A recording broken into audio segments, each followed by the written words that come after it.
nada mais senão uma alma que vive em apetites e age por meio destes.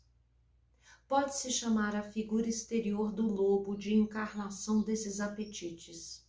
E se o homem não tivesse órgão algum para perceber essa figura, mesmo assim deveria reconhecer a existência do ser em questão, se os apetites deste se manifestassem invisivelmente em seus efeitos. Ou seja, se uma força invisível aos olhos andasse rondando e por seu intermédio pudesse acontecer o mesmo que acontece por intermédio do lobo visível. Ora, os seres do fogo purificador não existem para a consciência sensorial, mas somente para a suprassensorial. Todavia, seus efeitos são evidentes. Eles consistem na destruição do eu quando este lhes dá alimento. Esses efeitos ficam claramente visíveis quando o prazer justificado se intensifica em descomedimento e licenciosidade, pois o que é perceptível aos sentidos só excitaria também o eu na medida em que o prazer se fundamentasse na natureza do eu. O animal só é impelido ao apetite por aquilo que no mundo exterior seus três corpos reclamam. O homem tem prazeres mais elevados, pois a seus três membros corporais se acrescenta um quarto membro, o eu.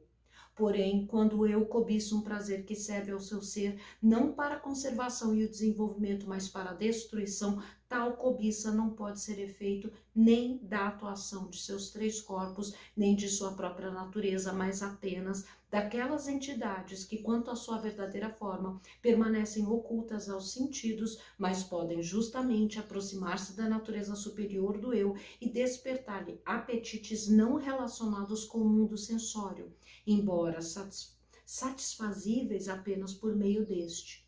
Existem de fato seres que têm por alimento paixões e cobiças piores do que todos os apetites animais, pois não se realizam no mundo sensível, e sim se apoderam do espírito e atraem-no para o campo inferior dos sentidos. As figuras dessas entidades são, portanto, mais feias e horrendas do que as figuras dos animais mais ferozes, nos quais apenas se incorporam instintos fundamentados no sensorial, e as forças destruidoras desses seres ultrapassam em medida incomensurável toda a fúria devastadora que existe no mundo animal sensorialmente perceptível. É dessa forma que o conhecimento suprassensível deve ampliar a visão do homem para um mundo de seres que, em certo sentido, acha-se em nível inferior ao mundo visível dos animais destruidores. Tendo atravessado esse mundo após a morte, o homem encontra-se diante de um mundo pleno de espiritualidade, o qual produz nele apenas ânsias que encontram satisfação no âmbito espiritual. Mas também aqui o homem distingue entre o que pertence ao seu eu e aquilo que forma o ambiente desse eu. Pode-se dizer também seu mundo espiritual exterior. Contudo, o que ele percebe desse ambiente lhe aflui da mesma maneira como durante sua permanência num corpo físico, lhe aflui a percepção do seu próprio eu. Enquanto, pois, na vida entre o nascimento e a morte, o mundo do ambiente do homem lhe fala por intermédio dos órgãos do seu corpo, após o abandono de todos os corpos, a voz do novo ambiente penetra diretamente no mais íntimo santuário do eu. Todo o meio ambiente do homem está agora repleto de entidades das mesmas espécies do seu eu, pois só um eu tem acesso a outro.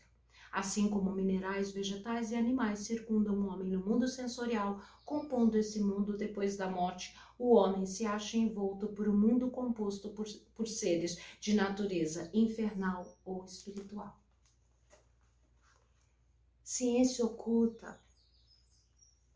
Aqui nós estamos falando de Rudolf Steiner e eu estou explicando um pouco do funcionamento de tudo que eu venho estudando, me submetendo a experimentos para poder trazer então um novo olhar a respeito dessa fenomenologia que acontece na Terra.